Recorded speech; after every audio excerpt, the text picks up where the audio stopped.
diz o seguinte: maridos. Eu imagino que na igreja de Éfeso, quando os homens da igreja casados ouviram assim, né? Maridos, os caras já começaram, opa, agora é com a gente.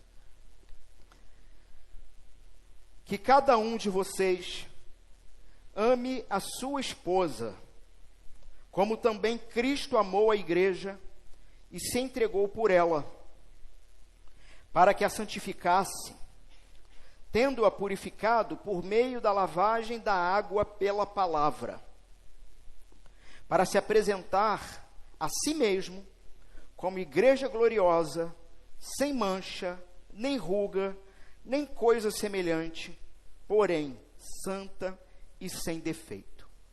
Amém. Palavra do Senhor, podem se assentar. Meus irmãos, eu vou pedir para a Isabela já ficar aí atenta, ou a Larissa, né? A gente fez um teste aí, vamos ver se vai funcionar um pequeno vídeo. Existe uma palavra, meus irmãos, na nossa geração, especialmente ela é utilizada pelos mais jovens. Eu mesmo descobri essa palavra essa semana. Então, os mais jovens aí entendem perfeitamente esse termo, essa palavra, ghosting. Ghosting. Não? Ghosting. Para quem tem mais de 30, não é aquele filme. Ghost. Você sabe do que se trata? Coloca aí, vamos ver se vai funcionar, por favor. Oi? Não é jovem, né? Vê se vamos conseguir.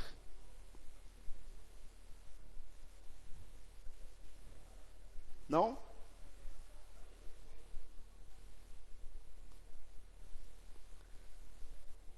Antes do culto tinha funcionado, gente. Travou o computador? Então tá bom. Isso pode ser, sabe o quê? Uma luz divina para que alguém que está entre nós aqui hoje venha doar, sabe? Algo 0 quilômetro. Pode ser. Foi não? Não, não foi. Tudo bem. Tudo bem. Se funcionar, depois a gente passa. Mas do que se trata essa expressão, esse termo, ghosting? É quando você está conversando com alguém, tá? Talvez iniciando um relacionamento, e de repente, sem aviso nenhum, essa pessoa para de responder. Então, gente, na verdade, é um termo que criaram para uma coisa que já acontece há muito tempo. Sabe aquela coisa? Um crush de um, né? Começa tal, daqui a pouco a pessoa não responde mais, some, desaparece. Então, o pessoal diz que esse termo a pessoa deu um ghosting. Inclusive, o que você vai encontrar de vídeos de psicólogos e falando, dando orientações, você tomou um ghosting, haja assim, sabe? Bom, então a pessoa para de responder mensagem, não atende mais ligação, virou um fantasma. Virou um fantasma. Meus irmãos, esse é o termo usado para essa estratégia de saída de um descarte. Então você tem um descarte. Quando o relacionamento ele se torna inconveniente, desinteressante, está perturbando a minha vida, olha, já atingi o que eu queria, ou até mesmo quando esse relacionamento ele passa a exigir mais do que você está disposto a dar, tá? E aí o que a pessoa faz? Ela não termina. Ela simplesmente desaparece. Dá um ghosting. Meus irmãos, você sabe o que é assustador? Funcionou? Então vamos ver. É segundos o vídeo. Era até preciosismo, mas vamos lá.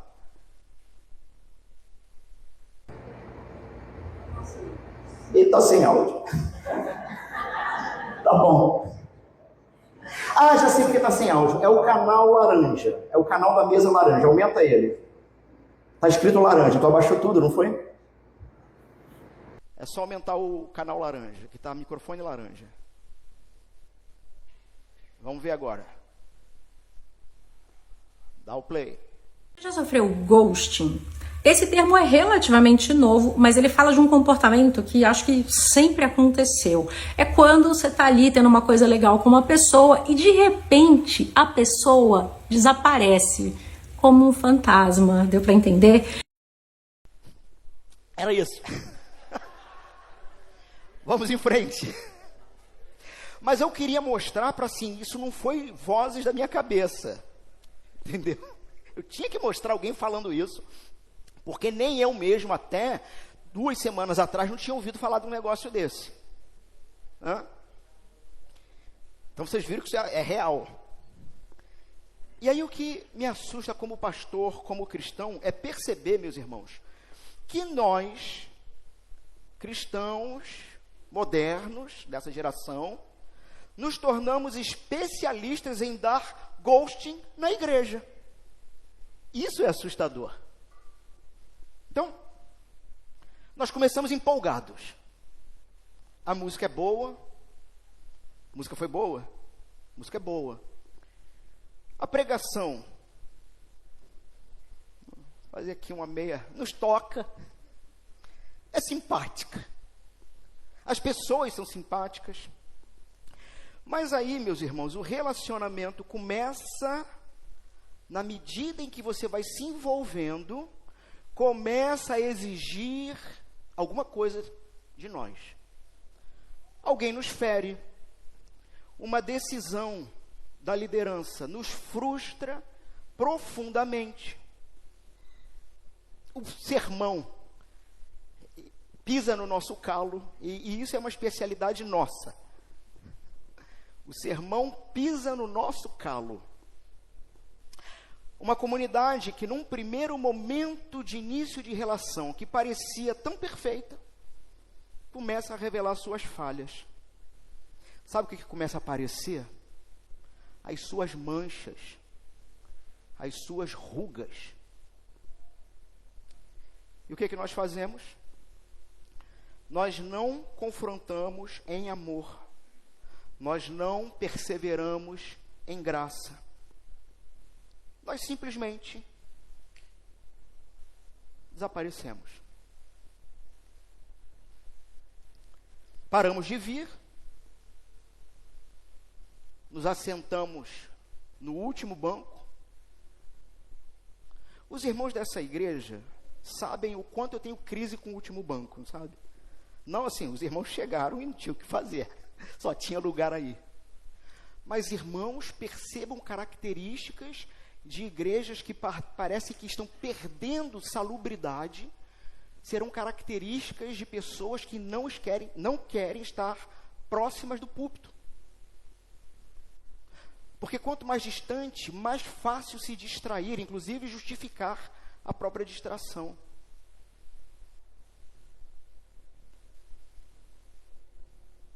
E nesse processo, o seu coração já está em outro lugar. Você, mesmo presente, já está dando um ghosting internamente, enquanto, talvez sentado no último banco, você está procurando uma nova igreja perfeita no Google Maps.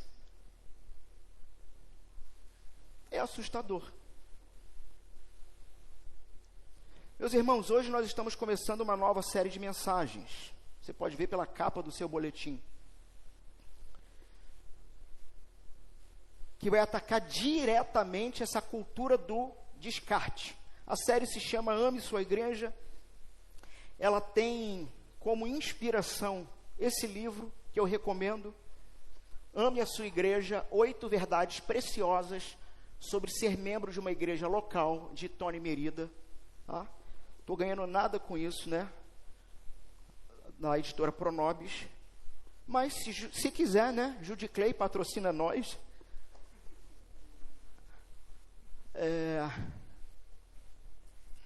E o nosso ponto de partida aqui, ele é o mais fundamental de todos. Veja, o primeiro passo para amar a sua igreja é decidir parar de dar ghosting nela E nós vamos perceber como isso é uma decisão racional, é intencional e não emocional ou sazonal.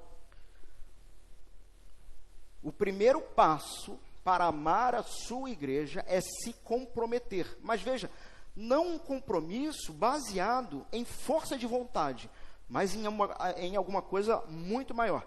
E a nossa tese, então, para hoje é essa. Veja, Cristo ama a sua igreja, ponto. Já vimos isso no texto.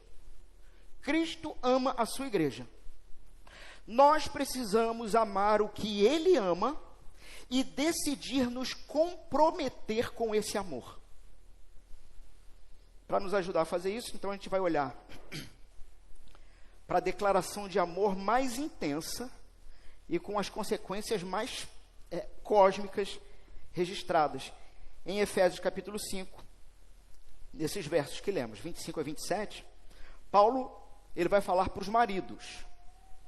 E hoje não é uma pregação sobre família,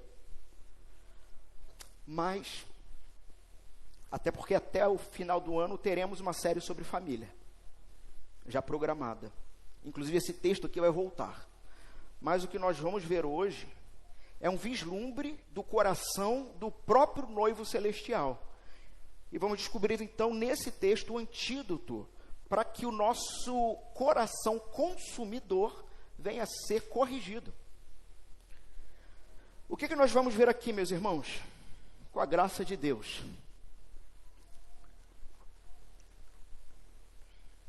Veremos que o nosso compromisso, então, com a igreja local, ela nasce quando entendemos, primeiro, então, são 3 movimentos aqui. A proposta hoje é: ame a sua igreja local e se comprometa com ela como Cristo o fez. A partir de 3 movimentos, vamos entender o padrão sacrificial de Cristo. Qual é o padrão desse sacrifício? Precisamos, então, entendendo esse padrão, aceitar uma coisa que é muito difícil e que vem depois. Porque, em tese, todos nós amamos a história da redenção. Mas quando chega o momento da poda, sabe? Para a santificação, muitos não aguentam. Então, precisamos aceitar o processo santificador de Jesus, que não é um ato instantâneo, mas um ato contínuo. E tendo entendido o padrão sacrificial de Cristo e aceitando o processo santificador de Jesus, vamos abraçar então o propósito glorioso de Cristo. Qual é o propósito de Cristo para a sua amada igreja? Será que o propósito que Ele tem para a igreja dele é melhor do que meus próprios propósitos? Bom, então padrão sacrificial. O compromisso, meus irmãos, começa quando entendemos, então, o padrão do amor de Jesus. Você não vai conseguir amar a sua igreja local, seja ela qual for, se primeiramente o padrão do sacrifício de Cristo não for algo claro para você. Ou seja, não tem a ver com força de vontade. Não tem a ver, num primeiro momento, com eu me dar mais, mas tem a ver em perceber o que o amado noivo foi capaz de fazer pela noiva. E a partir disso eu começo um processo de reflexão e mudança. Irmãos, vivemos numa cultura, na verdade, que desde pequenos, nos treinou para sermos consumidores e não membros de uma aliança. Já falei isso em outros momentos, como que a humanidade, dia a dia, ela foi perdendo a característica do compromisso do pacto, da promessa.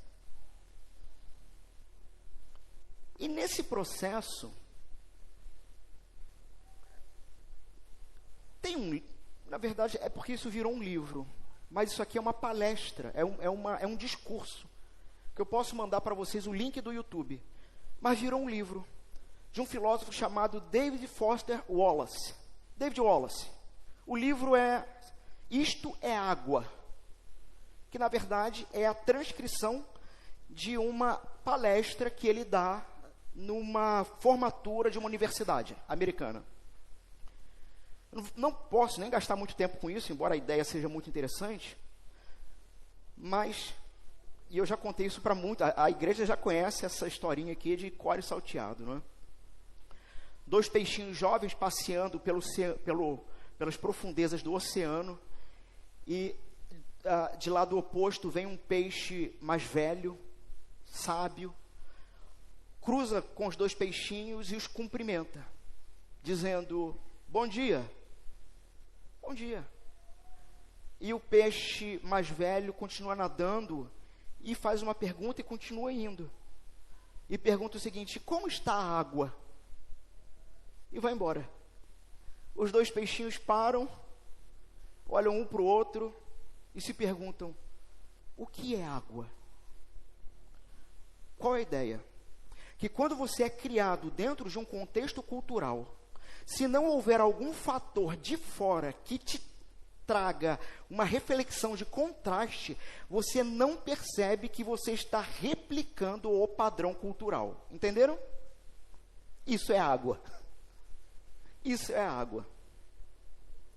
Então, a grande questão é que se Cristo modifica a nossa cosmovisão, ela tem que ser modificada de fato, e não somente na igreja.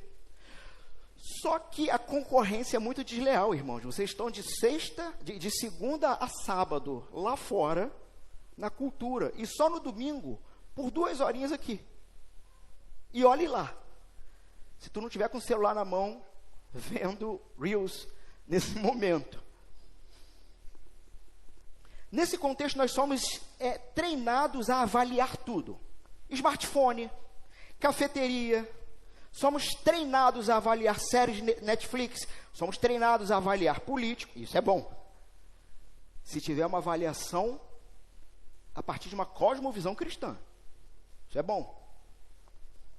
E todas essas avaliações que nós somos ensinados, elas são feitas com base em uma pergunta fundamental. O que isso faz por mim? O que eu ganho com isso? Nós somos, então, especialistas na análise de custo-benefício. Se um produto ou um serviço para de nos satisfazer, nós mesmos trocamos isso. E essa é a lógica da lealdade à marca. Inclusive, é por isso até que, malignamente, muitas igrejas têm se posicionado estrategicamente para que você seja leal a ela como uma marca. Isso pode ser de uma forma muito maligna e muitas vezes é o que é mesmo. Mas, por outro lado, isso nasce como resposta de uma cultura que quer ser agradada. E se aquela marca parar de te satisfazer, você sai da Nike e vai para a Adidas. Você troca o Mega Drive, revelei minha idade, não é? Pelo Super Nintendo. Você troca. E isso vai criar igreja assim também. Meus irmãos, o perigo e o grande problema que enfrentamos é que nós estamos importando essa mentalidade para dentro da casa de Deus. Nós, então, visitamos igrejas e veja, irmãos, aqui não estou jogando nada para quem está nos visitando hoje, não. Mas nós visitamos igrejas como quem faz test drive. Já ouviram o termo sommelier de igreja? Sommelier. Ele vai ali dar aquela bebericada, né? Fazer aquele biquinho, rodar a taça, cheirar. Eu vou aproveitar durante um tempo o que está sendo oferecido. Avaliamos a música, meus irmãos, pelo nosso gosto. A pregação pela capacidade que ela tem de nos entreter ou de inspirar. E avaliamos a própria comunidade pela sua afinidade com o nosso próprio estilo de vida. Como eu vivo é refletido lá, porque senão isso não é para mim. E se depois de um tempo, então, a igreja já não começa mais a entregar mais o que esperamos, ou seja, encontramos falhas, nos sentimos desapontados, ghosting, nós vamos embora. procuramos outra. A igreja, então, ela se torna um produto espiritual para uma prateleira. E o nosso compromisso é condicional ao meu nível de satisfação naquele ambiente. Meus amigos, meus irmãos, isso não se trata de outra coisa que não seja a idolatria do eu vestida com roupa de culto, vestida com roupa de domingo. É a idolatria do eu. Só que o apóstolo Paulo aqui, Efésios capítulo 5, verso 25, ele vai destruir essa mentalidade de consumidor com uma única poderosa frase. Ele nos dá o verdadeiro padrão para o nosso relacionamento com a igreja. Vejam. Maridos, amai a vossa mulher, ok. E já definimos que hoje o assunto não é família. Mas por que essa orientação aqui? Como também Cristo amou a igreja e a si mesmo se entregou por ela. Então, Paulo aqui, ele vai virar a nossa pergunta de cabeça para baixo. A pergunta fundamental, então, do cristianismo não é o que a igreja pode fazer por mim, mas sim o que o amor de Cristo me move a fazer pela noiva dele. Cara, inverte tudo. Muda tudo. Observe, então, aqui a natureza desse amor. Veja. É um amor que ele é um amor de ação e não de afeição. Na verdade, dentro da cosmovisão judaico-cristã, amor nunca foi sentimento. Amor sempre teve relação com ação, com fazer. Porque Deus amou o mundo de tal maneira que ele fez algo. E essa é a prova do amor dele. O verbo que o apóstolo usa aqui para amor é o ágape. Um amor ágape. É um amor de vontade. É um amor de decisão.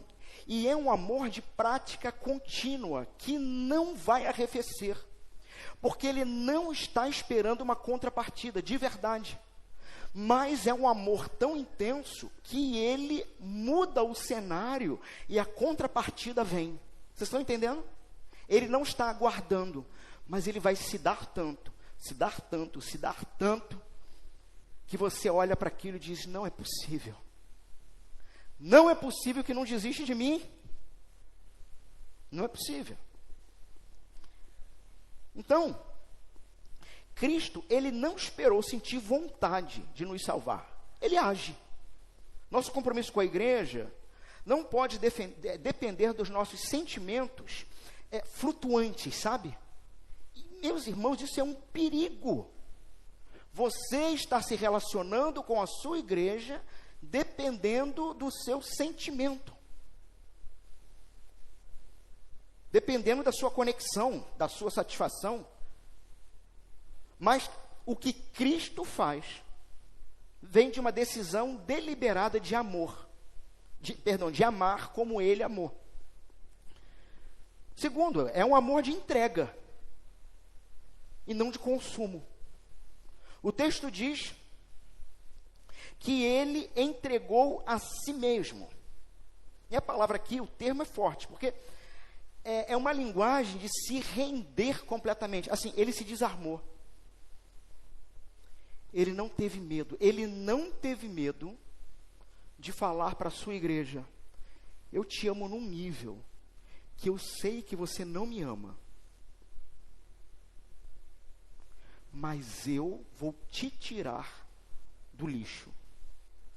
Eu vou te tirar do inferno. Eu vou te tirar da escravidão, da autoidolatria e de se ver refém das suas vontades. E quando você menos perceber, você vai estar me agradecendo. Enquanto nós entramos na igreja perguntando, então, o que eu posso receber?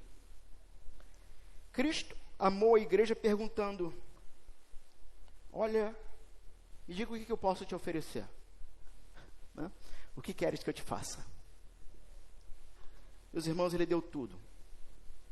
E não reteve nada. Ele entregou tudo. Terceiro ainda, é um amor, meus irmãos, de Jesus pelo outro. E não para si. Ele se entregou. A palavra grega aqui, a ideia é em favor dela, pelo bem dela. Ou seja, o amor de Jesus não tinha como objetivo uma satisfação pessoal, mas uma satisfação plena e o bem do seu objeto de amor, a sua amada. Né? Imaginem quando eu for pregar isso para os maridos mesmo, o negócio vai ficar sério. A gente está vendo o padrão aqui. Pastor Tim Keller, ele costumava dizer que o casamento moderno, muitas vezes, ele se assemelha a um contrato de negócios. Ou seja, eu cumprirei a minha parte enquanto você cumprir a sua. Se uma das partes falha, o contrato é eliminado, é quebrado. Mas, meus irmãos, a aliança bíblica, tanto no casamento quanto na igreja, é diferente. A aliança bíblica, um casamento cristão, não se trata de um contrato nesses termos, mas de um compromisso unilateral, que diz o seguinte: eu sou seu para te servir, para buscar o seu bem, independentemente do que você faça por mim. Cristo fez uma aliança com a igreja, e ele não nos trata, então, com base no nosso desempenho. Ele se entregou por nós quando éramos inimigos. Meus irmãos, isso vai nos forçar aqui a uma autoavaliação radical. Perguntas que você deve se fazer. E veja, meus irmãos, não para se sentir culpado, mas para ser liberto pela verdade do Evangelho. Você tem tratado sua igreja como um contrato de consumo ou como uma aliança de um compromisso? Muitos de vocês nem percebem, mas vocês estão operando numa mentalidade de consumidores, avaliando o serviço a cada domingo. Talvez o único propósito até de continuar vindo é continuar tendo certeza da sua própria avaliação a cada domingo. Mas e se o primeiro passo para transformar o contrato numa aliança começasse com uma simples oração num domingo de manhã? Às vezes nós estamos esperando, e tantos de nós aqui estamos necessitados de graças específicas de Deus, não é? E às vezes esperamos coisas muito grandiosas, e estamos esperando aquela grande, sabe, o pastor vai dar aquela dica que vai mudar a minha vida, virar de cabeça para baixo, a semana vai ser outra, e bom, agora o pastor vai falar. Aí tu puxa a caderneta, a caneta, bom, o pastor vai falar, é agora. E aí o pastor fala assim: se você começasse resolvendo esse problema com uma simples oração no domingo de manhã, uma oração, talvez você ache isso tão pouco, não é? Mas talvez você nunca tenha feito isso. E vá lá, você... Tem gente que nem ora. Então assim, pelo menos começa orando. Que oração? Ao invés de pensar, veja, bom, eu espero que o louvor hoje me faça palpitar o coração. Seja bom. Que tal você orar no caminho para cá, algo do tipo: Senhor, quem precisa de um bom dia genuíno hoje? Quem precisa desse bom dia real e não só pro forma? Quem na igreja parece estar sozinho? Uma oração simples de manhã. Quem na minha igreja parece estar só? A quem posso servir, mesmo que seja só com 1 minuto de atenção? A pergunta é, você está disposto a, por exemplo, na próxima semana, trocar sua lista de expectativas por uma lista de oportunidades para servir?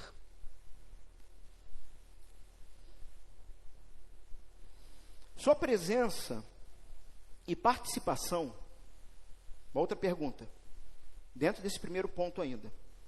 Sua presença e participação, a igreja, são condicionadas à sua satisfação pessoal ou são um reflexo da sua gratidão pelo sacrifício incondicional de Cristo? Meus irmãos, é muito fácil você estar presente quando você se sente bem. É o que Jesus falou aqui, fazendo um paralelo de compreensão, não é? Você só ama os que te amam e tu quer recompensa com isso? É muito fácil você estar bem, você estar presente quando você está se sentindo bem. Mas o que você faz quando você não está se sentindo bem? Você já pensou na sua presença aqui, talvez não como um crítico, sabe, de um show ou de um evento, mas como um filho, sabe, que recebeu fôlego de vida para de manhã encontrar os seus irmãos para uma refeição à mesa com o Pai, o Filho e o Espírito? O que mudaria se ao cantar uma música que não é a sua favorita, e irmãos, o que nós temos de histórico de pessoas que reclamam da nossa música nessa igreja não está no gibi, por um simples fato: a nossa música não é para agradar você. Na verdade, o culto cristão ele é altamente pedagógico quando ele é construído a quem é direito, para Deus. E nessa pedagogia, num culto a Deus, você em toda a liturgia é chamado à morte, porque não é sobre você. E num culto saudável, você é chamado na liturgia à morte e não ao emocionalismo barato. Você tem que morrer para que mais dele seja visto em você. Então, e se a sua atitude interna sobre uma música que não é a sua favorita fosse: Senhor, a tua cruz, o teu amor sacrificial é motivo suficiente para eu cantar qualquer canção que fale sobre o teu nome e a tua glória. Seja ela um pop rock, um pé de serra, um pagode, por que não? Já tocamos os visitantes vão se assustar, né? Já tocamos um samba aqui. Samba, Vencedores por Cristo. Marchinha, Vencedores por Cristo, VPC. Tem canções nesse estilo musical. E essa é a pergunta. Senhor, pela tua cruz, pelo teu sacrifício, eu consigo cantar o que for, porque não é sobre mim. Me diga, contra-argumente isso. Me diga por que continuar ferrenhamente num estilo, numa estética. E por causa dessa estética, isso é motivo suficiente para você abandonar promessas que você fez quando se tornou membro aqui.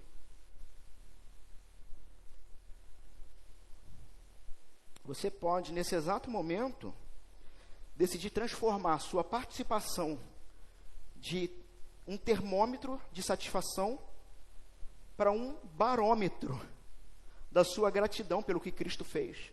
Um medidor, um apontamento, uma direção. O que Cristo fez está fazendo o que em mim? Ainda, uma autoavaliação radical. A sua primeira pergunta ao pensar na igreja é: o que é que eu estou recebendo? Ou o que, pelo poder do Espírito Santo, eu posso oferecer a este povo amado? Essa é a pergunta final. E a resposta do Evangelho a torna libertadora. Por quê? Porque, meu amigo, num certo sentido, você não pode oferecer nada. Cristo já ofereceu tudo. Cristo supre tudo. Perdão, adoração, Cristo deu o Espírito Santo, promessa de vida eterna. A pergunta então não é se você tem algo para oferecer, mas a pergunta é: você está disposto a enxergar que o que você já recebeu de Cristo é exatamente o recurso que essa igreja precisa? Você pode olhar para o seu tempo, seu dom específico, sua experiência de vida, não como algo seu para guardar, mas como um presente que Cristo te deu para ser reinvestido no reino e com seus irmãos, que Ele tanto amou a ponto de morrer. Percebe como vira de cabeça para baixo um monte de lógica cultural e mundana que nós importamos aqui para dentro. Comprometer-se com uma igreja local começa aqui, então, morrendo para a nossa mentalidade de consumidor e decidindo, pela graça, espelhar o padrão do amor sacrificial e doador de Jesus. Mas, meus irmãos, aí é que está. Assim que nós tomamos essa decisão, vai nascer um outro problema. Vai nascer outro problema. Nós olhamos para a igreja, olhamos para as pessoas ao nosso lado, olhamos para nós mesmos no espelho e nós não vemos a noiva gloriosa que o texto disse. A gente não vê isso. Vemos falhas, vemos fraquezas, vemos pecados, vemos manchas. E a nossa cultura nos diz, sabe o quê? Sai fora. Foge disso. Porque a cultura vai dizer, fuja de qualquer coisa que seja imperfeita. Não se associe àquilo que não é perfeito. Porque você vai ser taxado e visto também como mais um imperfeito. Como então, meus irmãos, nós podemos nos comprometer com algo que, olha, vamos ser honestos, é tão defeituoso. Quantas vezes já falamos né, em momentos diferentes, olha, esse negócio de igreja só dá certo na cabeça de Deus. Só dá certo se não fosse obra divina, isso nunca daria certo. Nunca daria certo um negócio desse. E aqui Paulo nos ajuda a dar o segundo passo. O processo santificador de Cristo. O compromisso, esse compromisso que nós estamos convocando no primeiro ponto do sermão, só se sustenta, então você entendeu e creu, mas o comprometimento só vai se sustentar quando você aceitar o processo do amor de Jesus.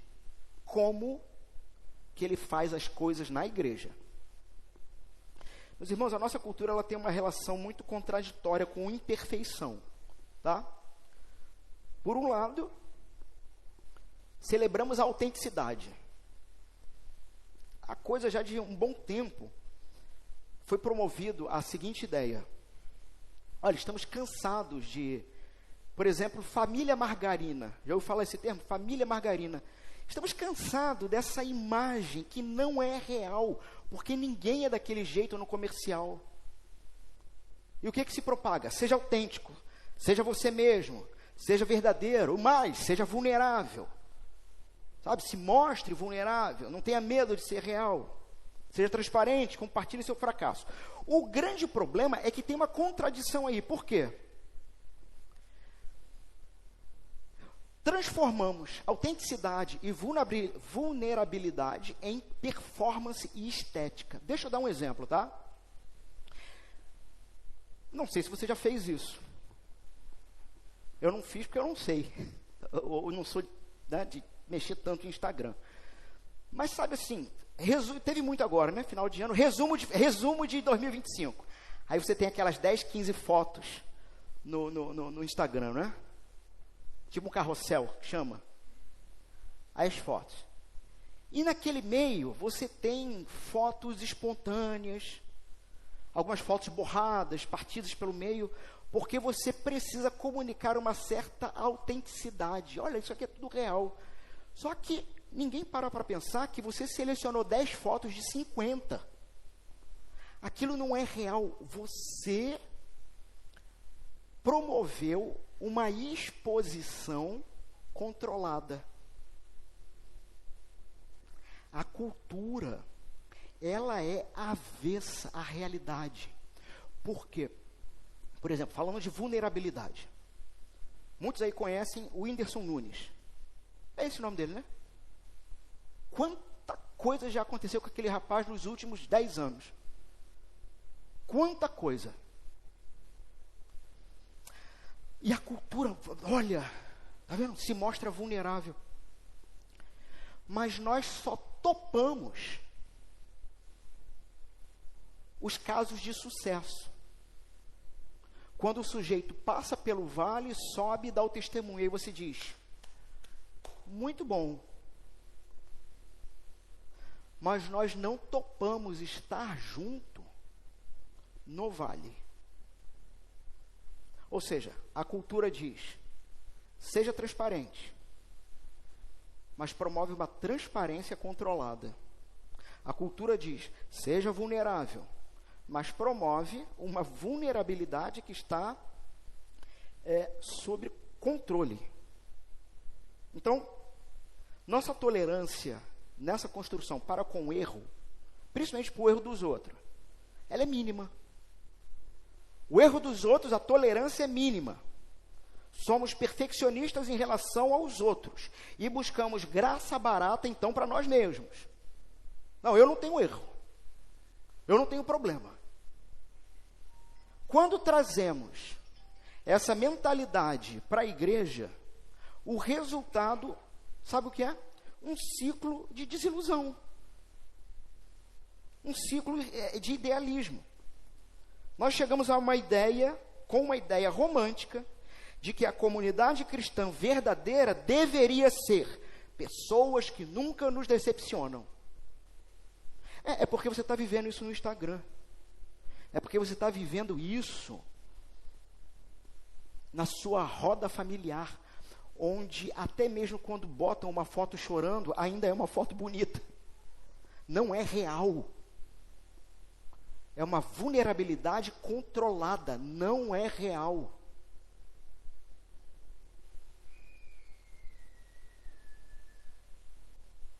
Uma ideia romântica de que a comunidade cristã verdadeira, então, deveria ter líderes que sempre acertam. A comunidade cristã, ela deveria ser um lugar sem conflito, sem hipocrisia. E quando a realidade, então, se impõe, quando cai a ficha que é crua, do que é uma comunidade de homens e mulheres que foram resgatados por Jesus e estão num processo. Quando isso bate, e essa realidade ela vai se impor sempre. Sempre. Seja aqui, seja ali, seja lá ou acolá. Isso vai acontecer. Quando a irmã do louvor é mais ríspida com você, quando o pastor prega 1h e 30 minutos, quando tem um sermão mais fraco, quando descobrimos o pecado de alguém que a gente admirava, sabe o que acontece? Com a bolha do seu idealismo, blum, explode. E a conclusão, então, parece óbvia. Bom, essa igreja realmente não é a certa para mim. Essa igreja é falha. Mas, meus irmãos, olhe para o texto, o que o texto bíblico descreve sobre o amor de Jesus em ação. O texto não nega a imperfeição da igreja, mas ele confronta a imperfeição da igreja. Verso 26. Para que a santificasse, tendo-a purificado por meio da lavagem da água pela palavra. Meus irmãos, nós temos aqui, nesse versículo, o antídoto para o nosso perfeccionismo farisaico. Preste atenção aqui na lógica divina. Cristo não ama a igreja porque ela é pura. Ele a ama para torná-la pura. A santificação e a purificação, então, não são os pré-requisitos para o amor de Jesus, mas são o resultado do amor dele. Ele nos encontrou manchados e se entregou para nos lavar. E, meu amigo, isso muda tudo. Se Cristo, na sua perfeição, não exige uma igreja perfeita para amá-la, quem somos nós, em nossa imperfeição, para fazer tal exigência? Quem é você para fazer isso? A questão, então, não é se há imperfeição, mas como lidar com ela. Como Cristo lida com ela. E isso nos leva, então, a uma compreensão aqui, meus irmãos, muito mais dinâmica do que a igreja é. Como que a gente deve enxergar a igreja? Meus irmãos, de certa forma, eu evitei esse termo, mas na construção eu consegui dar mais sentido. A igreja como um hospital, sabe? Mas eu não queria ficar com esse termo.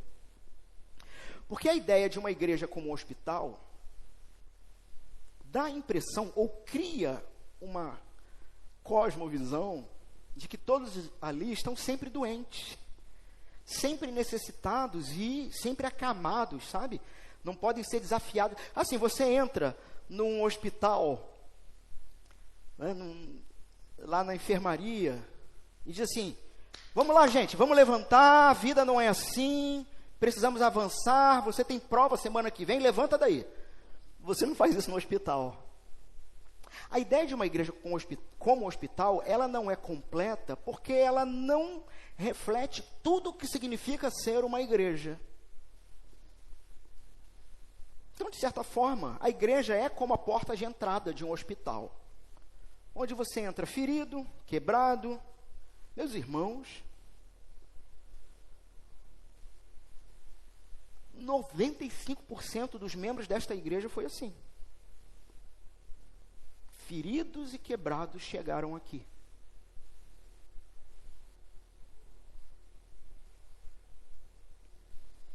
Precisamos de grande cuidado.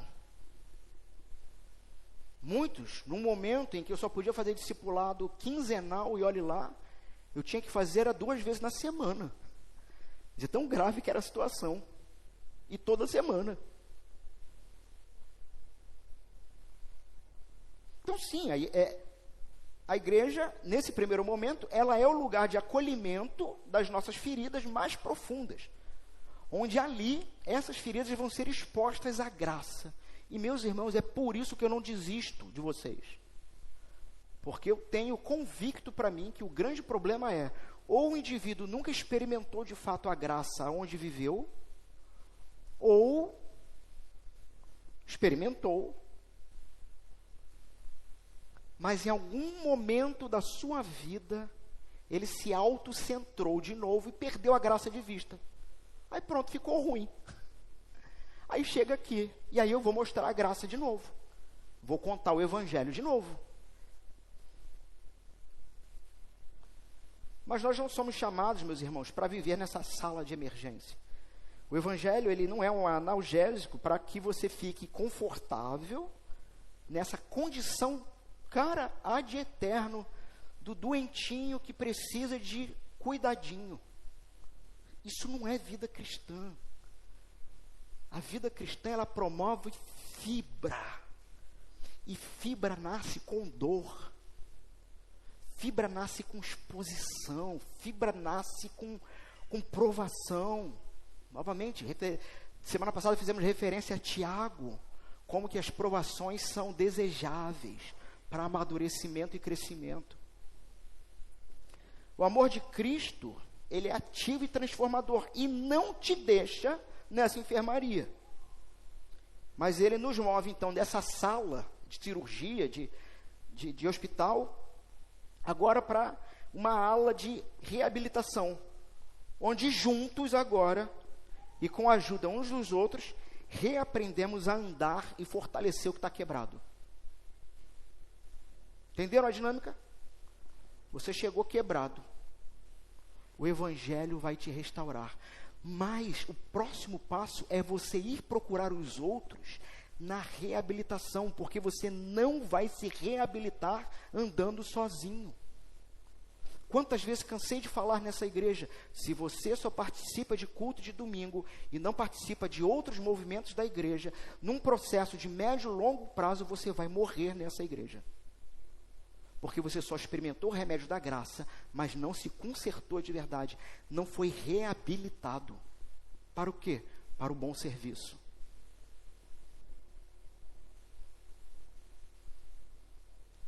E da reabilitação? Para onde nós vamos? Aí eu dei um salto, né? Eu saí da figura da saúde. Bom, apesar de que ainda é saúde, né? Mas agora eu fui para uma academia. Personal trainer aí, a turma que gosta de malhar. Agora estou falando da área de vocês, que tem a ver com saúde ainda. Ou seja, você foi curado. Você foi reabilitado, começou a andar. E agora você é levado para um centro de treinamento do teu espírito, onde lá você vai ser fortalecido, você vai ser discipulado, desafiado pela palavra, a ir além dos seus limites. E olha, eu falei, né, é a especialidade nossa pisar no seu calo, porque nós vamos te provocar o tempo todo a ir além do seu limite. O tempo todo. O tempo todo. Porque não estamos vivendo para esse mundo, mas para uma eternidade que não há limites. Muitas vezes o próprio limite que nos autoimpomos tem a ver com a idolatria do nosso ego.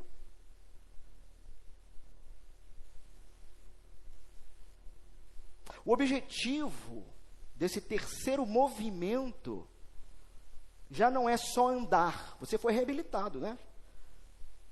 Mas agora não é só andar, você tem que correr. Uma corrida que nos foi proposta. Há um alvo. Há uma chegada.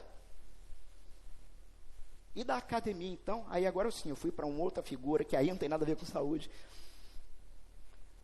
Somos levados, então, a um ateliê, uma oficina, onde as nossas vidas, agora curadas e fortalecidas, se tornam úteis nas mãos do Mestre para consertar um mundo quebrado e para construir o reino dele. Nos tornamos artesãos junto com o carpinteiro. Construímos juntos um reino.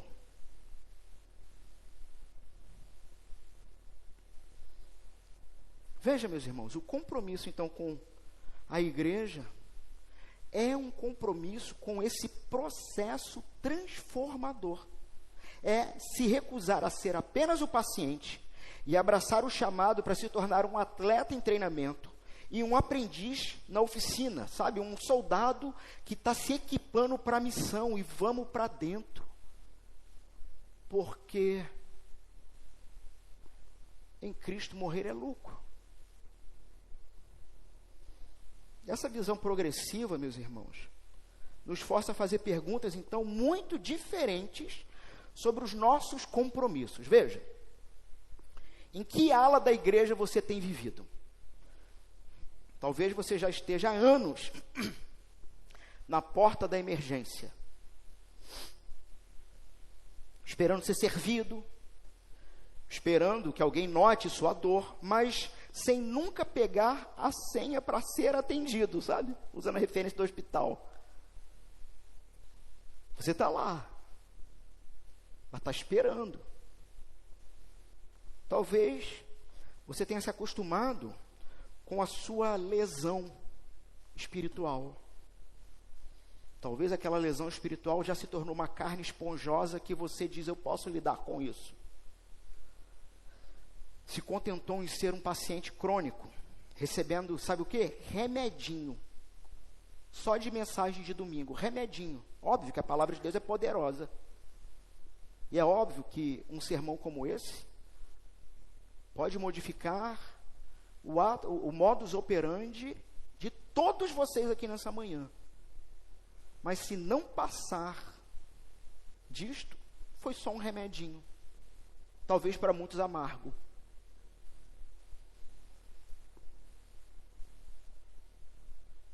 Talvez você nunca quis entrar de fato na fisioterapia de um grupo pequeno,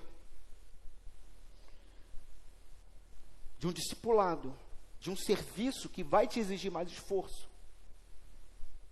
Talvez você sempre achou que o grupo pequeno, que o discipulado e do serviço que te exige um pouco mais, tem alguma coisa a ver com você. E não tem. Tem a ver com aquele que ama a igreja. E tem a ver com você ser mão e pés do Senhor, tanto fisicamente quanto intelectualmente e espiritualmente na vida dos outros. Não tem a ver com se o que a pessoa está falando é raso ou é profundo. Tem a ver com que eu dou glória a Deus por sua vida. Porque antes você era alguém que odiava a Deus e odiava os outros. Agora você é alguém que cresce na graça de Deus. Não se trata de você. Vai se tratar sempre do outro. Qual o próximo passo, por menor que seja, então, para sair dessa sala de espera e entrar na sala de treinamento? Sabe o que é? Saia daqui, decidido a se inscrever, por exemplo, no ministério com crianças. Um ministério que sofre nessa igreja. Em muitas igrejas parece que ministério infantil é, sabe, persona não grata, não é tão importante. Uma dificuldade hoje com mesa de som. Falta trabalhadores. Recepção, hospitalidade. E outros movimentos da igreja. Ou seja, é entrar num grupo de oração. O que você tem adiado por medo ou conforto, que seria o seu primeiro exercício na academia do Espírito? É exercício, irmãos. É exercício. Outra, como você vê seus irmãos? Pense honestamente naquele irmão ou irmã que te irrita, que te decepcionou, cuja imaturidade te cansa. E, meus irmãos, isso tem aos montes. Aos montes. Mas você vai me ver parar para conversar e dar a atenção necessária a todos, sem distinção.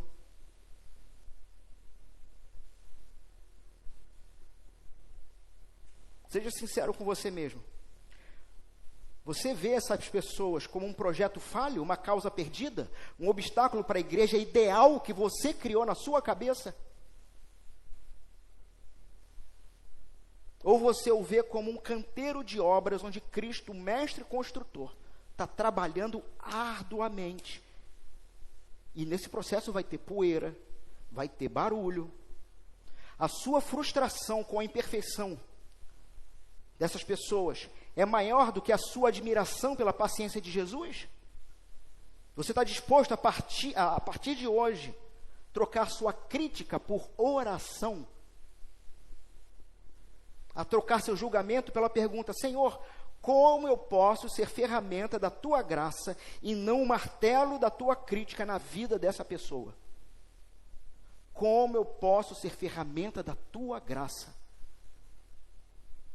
Eu falei martelo da tua crítica, mas talvez seria martelo de Satanás na vida das pessoas. O que você espera da liderança? Nós dizemos, todos dizem isso, principalmente quando chega. Olha, é uma maravilha quando chega. Nós dizemos o seguinte: pastor, eu quero ser desafiado. Mas na verdade você ama o seu conforto. Sejamos honestos. Quando a liderança te desafia a sair da sua zona de conforto, isso pode ser, por exemplo, para contribuir mais generosamente, para servir mais sacrificialmente, ou para confrontar um pecado na sua vida. Então a liderança te desafia a sair da sua zona de conforto. Qual é a sua primeira reação interna? Pastor, por que interna? Porque esteticamente, irmãos, Vocês já viram Dr. House, a série? Lembra a frase do Dr. House, para quem viu aí? Todos mentem. Esse era o detalhe do Dr. House, né?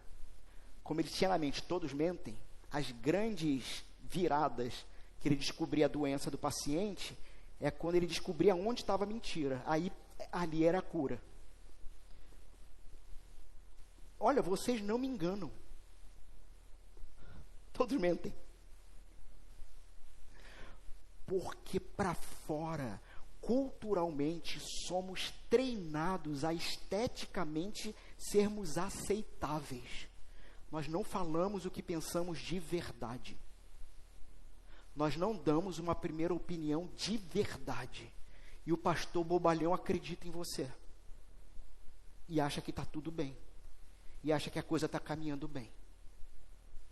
Então a pergunta é, num desafio, qual é a sua primeira reação interna? Porque externa você pode camuflar isso. Você foi treinado a isso. Eu fui treinado a isso. Eu sou muito educadinho com todos vocês. Mas, infelizmente, alguns membros, não foi só um, desta igreja já viram o verdadeiro Alain. Que é terrível. Terrível. Muitos já viram. Eu abandonei em algum momento, por algum desequilíbrio, a minha persona, a minha máscara social.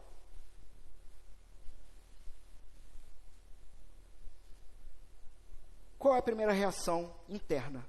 É gratidão pelo desafio ou é um ressentimento? Você quer um capelão que avalie suas desculpas, ou você quer um mentor que veja o seu potencial em Cristo e te puxe para fora do banco de reserva? Sabe? Vamos embora. Dá para fazer mais. Brincava ontem, tivemos ontem reunião da mesa administrativa, eu falei assim, cara, às vezes eu me preocupo, parece que a gente está com muito cacique e pouco índio. Porque o que eu quis dizer? Que nós temos pessoas com dons e talentos espetaculares nessa casa. E eu fico assim, meu Deus, a gente precisa criar mais treliças, mais movimentos para avançar e expandir mais. Temos que treinar esse povo. Nós temos homens e mulheres com capacidades absurdas nesta igreja. Por isso, né? Muito cacique e pouco índio. Muita gente com muita capacidade de liderança. Mas, ao mesmo tempo, decidimos ser uma igreja simples. Que não vai ficar criando evento para entreter ninguém. Na verdade, o desafio é pegar vocês e treiná-los para a missão que é fora daqui e que não é para Instagram.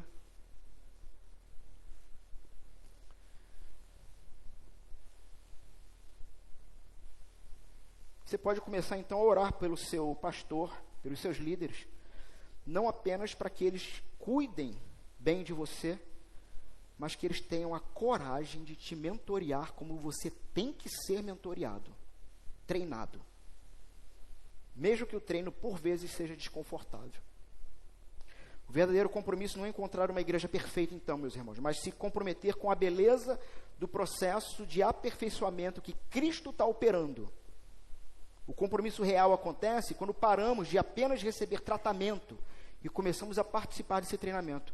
Meus irmãos, por fim, então, entender o padrão sacrificial de Cristo nos chama a esse compromisso. Você entendeu? Entendi. Então, você é chamado a um compromisso. Aceitar o processo da santificação vai nos dar graça para perseverar nesse compromisso. Mas falta uma peça ainda. Por quê? E talvez essa é a pergunta que, de novo, muitos de vocês podem se fazer, mas nunca vão falar para mim. Por que investir minha vida? Por que investir meu tempo? Por que investir meus recursos num projeto tão longo e muitas vezes doloroso? Por que continuar nisso? O que nos dá força para continuar amando quando for difícil? O que me dá força para continuar perdoando quando for custoso? Meus irmãos, nós precisamos mais do que um padrão e um processo. Precisamos de uma visão. E essa visão parte de entender o propósito glorioso de Cristo. Há um propósito nisso, para a sua igreja. O compromisso se torna uma alegria quando abraçamos o propósito do amor de Jesus. Mais uma vez, uma análise cultural. E vê se você está nessa. Vê se tu se pergunta o que é água. Será que você está nessa água e não está sacando? A nossa cultura não nos deixa no vácuo quando se trata de propósito e legado. A nossa cultura tem proposta para isso também. O que eu vou deixar? Qual é o meu legado? Qual é o meu propósito? Só que a cultura, ela vai promover incansavelmente, a cultura, ela vai pregar para você evangelhos, boas notícias, alternativos à glória de Cristo, opostos ou opositores. Ela nos oferece, a cultura, uma sedução implacável. Sabe o quê? Pelos seus próprios projetos de glória. Caminhos bem iluminados e com resultados aparentemente mensuráveis, que vão responder a pergunta: minha vida valeu a pena? Quantos já fizeram essa pergunta? Minha vida valeu a pena? O que eu construí? Pois é, a proposta da cultura sempre vai ser algo mensurável e rápido. E rápido. Pense por um instante aos altares que você se curva. Projetos de glória profissional. Talvez o mais poderoso, tá? Sua carreira, então, ela já não é mais seu emprego. Sabe o que é a sua carreira? Sua carreira? Sua identidade. Já viu aquela coisa? Fulano, se apresente. Aí a pessoa fala o nome, né? José Henrique Macedo Amorins. Sou contador. Se você for caçado o direito da contabilidade, você não é mais um ser. Porque o que você faz te define? Por que isso virou sua identidade? Mas na proposta rápida do mundo, isso vira sua identidade. O seu cargo, sabe o que é? É o seu título de nobreza. Sua produtividade é a sua justiça pessoal. O seu currículo é o seu credo. A glória, ou seja, quando você chega lá, na tua cabeça, é a promoção, o bônus, o reconhecimento do mercado, é a admiração dos seus pares. Cada hora gasta no escritório, respondendo e-mail à noite, sabe o que se torna? Um sacrifício nesse altar da glorificação profissional. E tudo isso numa esperança de construir, sabe o quê? Legado e relevância. Estou vivendo para isso. Projeto de glória familiar. Para outros, o legado, então, ele não está no escritório. Sabe onde ele está? Em casa. Seus filhos se tornam o seu projeto de glória. A igreja, na verdade, igreja, entre aspas aqui, que você nunca pode faltar, ou a família, não é a igreja de Jesus, mas a sua pessoal. Que se trata, por exemplo, do jogo do futebol do filho no sábado, no domingo de manhã. Não, isso não pode faltar.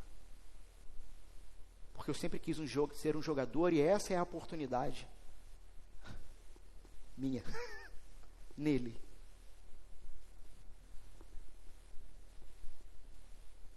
O dízimo mais fiel, aquilo que você separa para dedicar, não é o Senhor. Mas sabe o que é?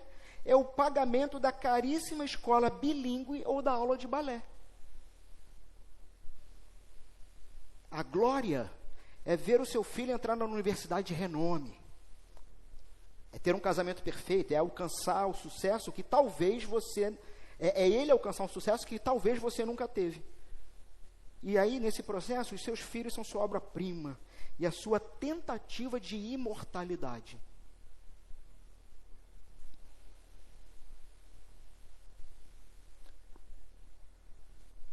A cultura, então, nos oferece essa barganha, um contrato. Qual é o contrato? Um contrato claro. Me dá a sua vida, me dá o seu tempo, me dá a sua lealdade primária e eu lhe darei uma glória que você vai poder ver, medir e postar no Instagram. E eu lhe darei um legado que seus amigos e seguidores irão te aplaudir. Se é isso que você quer, talvez seja só isso que você ganhe nessa vida mesmo. E é aqui, meus irmãos, que a igreja se torna um problema. Porque a igreja local, com seu chamado ao compromisso, meu amigo, é lento. É sacrificial e é invisível. Não é apenas um simples investimento. Mas tudo isso parece um obstáculo direto à nossa glória pessoal. Veja, olha só. Cada hora sua servindo em algum ministério nesta igreja é uma hora a menos que você podia estar avançando para construir tua carreira. Faz sentido?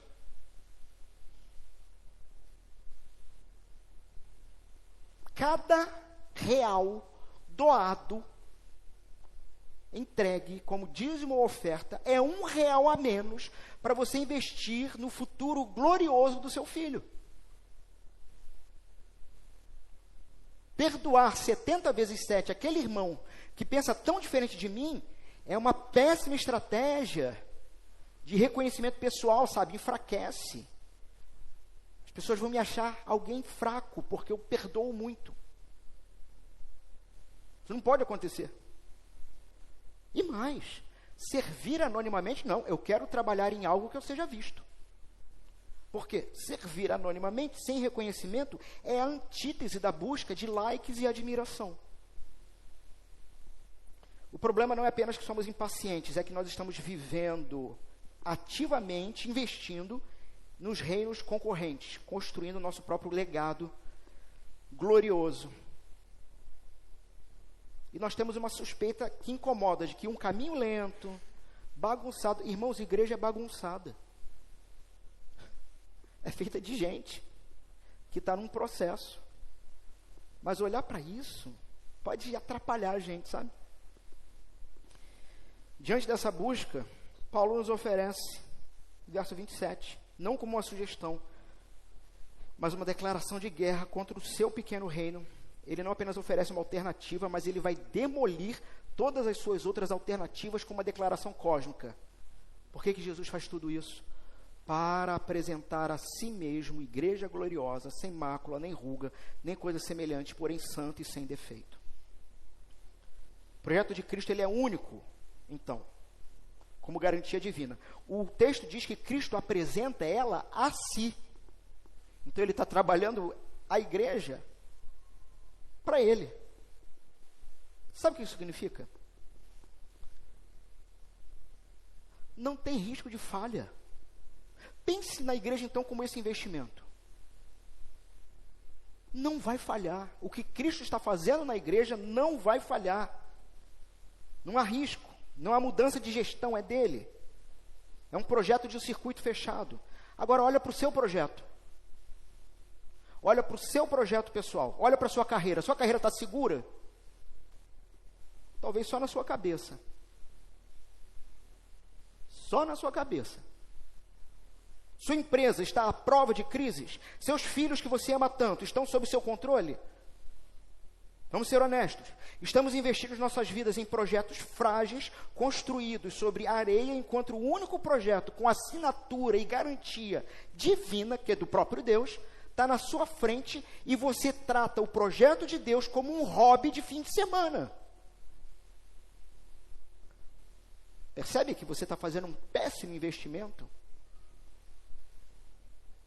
A glória de Cristo é de uma categoria diferente. Ele a apresentará gloriosa. Que glória? Do que ele está falando, meus irmãos? A glória de um cargo novo no seu currículo, no seu LinkedIn? É a glória de uma foto de família perfeita no Facebook? Isso não é glória. Isso é vaidade. A palavra aqui tem relação com um peso e um esplendor que irradia a própria presença de Deus.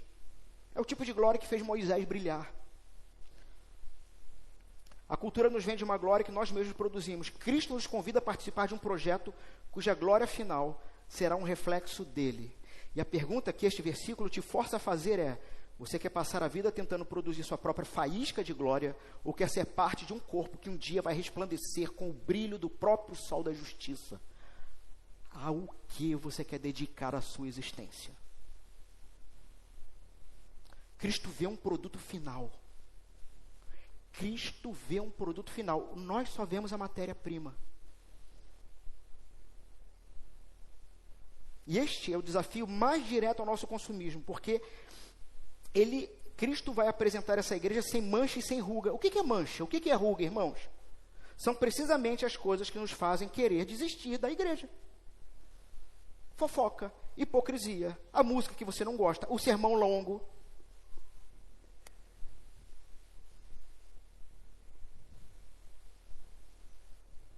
A imaturidade do irmão, são manchas. Abre parênteses aqui, irmãos, não temos EBD nessa igreja, ainda. Mas se um sermão como esse não é bom para você, você não quer uma EBD. Você quer algum movimento religioso que justifique um envolvimento.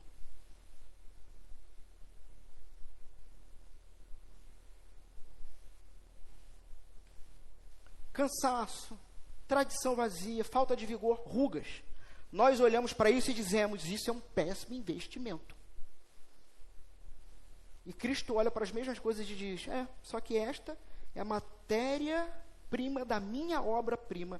Estas são as próprias coisas que eu vim para lavar e erradicar para sempre. O desafio final, então, é esse. Em qual projeto você está investindo sua única e preciosa vida? Um projeto frágil que termina em pó, ou num projeto eterno de glória? Reflexões finais, aplicativas. Essa visão do futuro glorioso é garantido para a igreja. E isso não é para deixar a gente passivo, só esperando. Mas se trata de um chamado de realinhamento. Você consegue olhar para o irmão mais difícil da sua igreja e vê-lo não como ele é hoje, mas como alguém glorioso em Cristo? Parece fácil falar, mas pensa nessa pessoa. Pensa nesse nome. Sabe, aquele que a opinião política te irrita. Pensa nele. Cristo te desafia a olhar para ele e ver um pilar futuro no templo de Deus, uma joia sendo polida, alguém que estará ao seu lado na eternidade, sem mancha e sem ruga.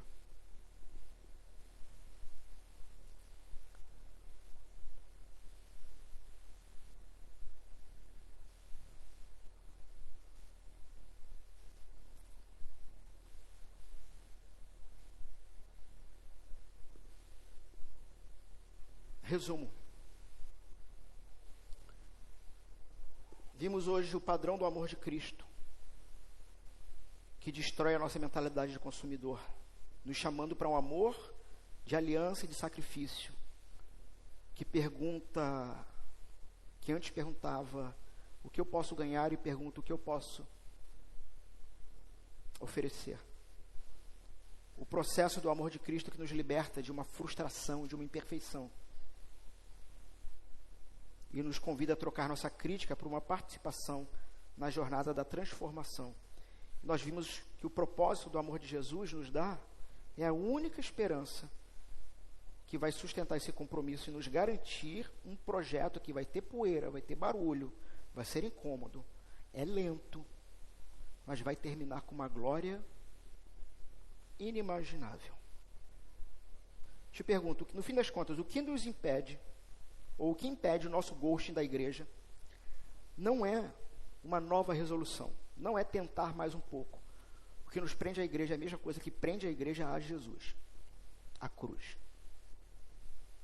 Percebe isso? Cristo teve todos os motivos do mundo para dar um ghost em você. Ele tinha todos os motivos do mundo para simplesmente te deixar. Ele nos viu na nossa rebelião, nossa traição, nossa sujeira. Poderia ter nos deixado com as consequências disso, mas ao invés de virar um fantasma e desaparecer, ele se fez carne e habitou entre nós. Em vez de se silenciar, em vez de nos silenciar, ele se silenciou diante dos seus acusadores. Em vez de nos abandonar, ele foi abandonado pelo Pai na cruz, no nosso lugar. Ele tomou sobre si o ghost cósmico de Deus. Deus meu, por que viraste as costas para mim? E ele fez isso para que nós nunca mais fôssemos abandonados. E é porque ele não desistiu de nós, na nossa pior condição, que nós não temos o direito de desistir da sua noiva por causa das suas imperfeições. Como isso soa para você então? Você que não é cristão, tá? Você que está aqui nessa manhã e não é cristão. Talvez você ouviu toda essa linguagem, né? Igreja, compromisso, noiva. Pô, que coisa estranha. Do que ele está falando? Talvez você veja isso como algo que não faz parte do seu mundo, né? Deixa eu ser claro com você. A melhor notícia de todas não é, veja, a melhor notícia de todas não é se comprometa com a nossa igreja. Se comprometa com o CNPJ. A notícia que muda tudo é que o noivo, Jesus Cristo, se comprometeu com você primeiro. Ele viu uma humanidade rebelde. E em vez de te dar um ghost, te abandonar, ele deu a vida na cruz. O primeiro passo para você, então, não é se juntar a nós. É se render a ele. E aceitar esse amor dele. Crer nesse amor dele. Para você que está aqui como visitante, mas talvez pode ser um consumidor cristão. Você está pulando de igreja em igreja, procurando um lugar perfeito. O convite para você não é primeiramente comprometa-se com esta igreja. O convite é comprometa-se com o noivo. Arrependa-se da sua vida autocentrada e receba o amor sacrificial daquele que se entregou por você. Para você que é membro dessa igreja, que está frustrado e que está dando um ghost no seu coração, nesse exato momento. Sua tarefa essa semana é um ato de arrependimento prático. Escolha uma das aplicações que nós vimos aqui. Peça perdão a Deus pelo seu próprio espírito de crítica. Escolha aquela pessoa difícil, comece a orar por ela, vendo a glória de Cristo nela. Se apresente para um serviço aos seus irmãos, mesmo que pequeno. Troque sua crítica por parceria. E para você que é um membro fiel e comprometido? Se encoraje. O que você faz importa. Seu serviço invisível é visto por ele. Sua perseverança é um testemunho do poder do Evangelho. Mas olha, o teu chamado não para aí. Primeiro, transforme sua fidelidade em discipulado. O que significa isso? Encontre alguém que está frustrado, um cristão mais novo, talvez que está na sala de emergência. Caminhe com ele. Seja a prova viva de que o processo de Jesus funciona. Seja a prova viva disso. Chame alguém para ir com você para a academia, sabe? Para servir junto. Segunda coisa, seja um missionário da beleza da igreja. Anuncie o objeto de paixão eterna do ser mais doce e agradável que poderia ser. Seja um outdoor vivo, que vai dizer para o mundo: eu faço parte de um projeto de construção bagunçado, mas glorioso. Venha ver o que o Mestre está fazendo lá. Amém.